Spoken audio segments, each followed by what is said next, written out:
खुला आसमान था, आजाद। ओएमजी वाट अ टेलर यार, यो त मैले एक्सपेक्टेसन गरेको भन्दा पनि राम्रो आयो। Hello movie lover, how are you? I hope तपाईँहरू सबैजना सन्चै हुनुहुन्छ होला। तपाईँहरू साँच्चीकै मुभी लभर हो भने तपाईँहरूले टक्सिक फिल्मको टेलर त हेरिसक्नुभयो होला। र तपाईँहरूलाई सुरुमै म एउटा प्रश्न गर्न चाहन्छु, तपाईँहरूले यो टेलरलाई 5 मा कति स्टार दिनुहुन्छ त? आउनुहोस् आजको भिडियोमा हामी भदौ 10 गतेबाट रिलिज हुने हिन्दी फिल्म टक्सिकको पोजिटिभ र नेगेटिभ कुराहरूको चर्चा गरौँ र भिडियो एकदमै इन्ट्रेस्टिङ हुनेवाला छ। त्यसैले सुरुदेखि अन्तिमसम्म हेर्नुहोला र तपाईँले हाम्रो युट्युब च्यानल सब्सक्राइब गर्नुभएको छैन भने सब्सक्राइब गर्नुहोला। लड़की का हसीन होना कमाल है।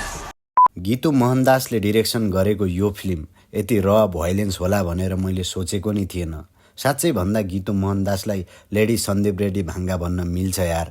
तपाईँहरूलाई थाहा नै होला, जबदेखि टक्सिक फिल्मको पोस्टर, टिजर र गीतहरू आउन थाल्यो नि, यसको हाइप कहाँदेखि कहाँ पुगिसकेको थियो। र हिजो आएको 4 मिनेट 39 सेकेन्ड लामो टेलरले त सबैको बोली नै बन्द गराइदियो।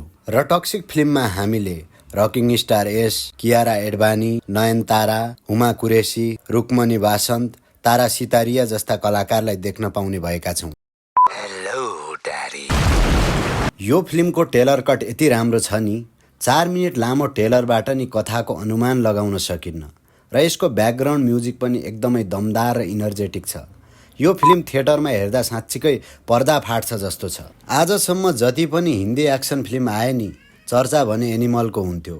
अब अगस्त 26बाट भने टक्सिक फिल्मको हुने जस्तो देखिन्छ। र त्यति बेलासम्मको लागि भने तपाईँ हामीले प्रतीक्षा गर्नु बाहेक अरू अप्सन नै छैन।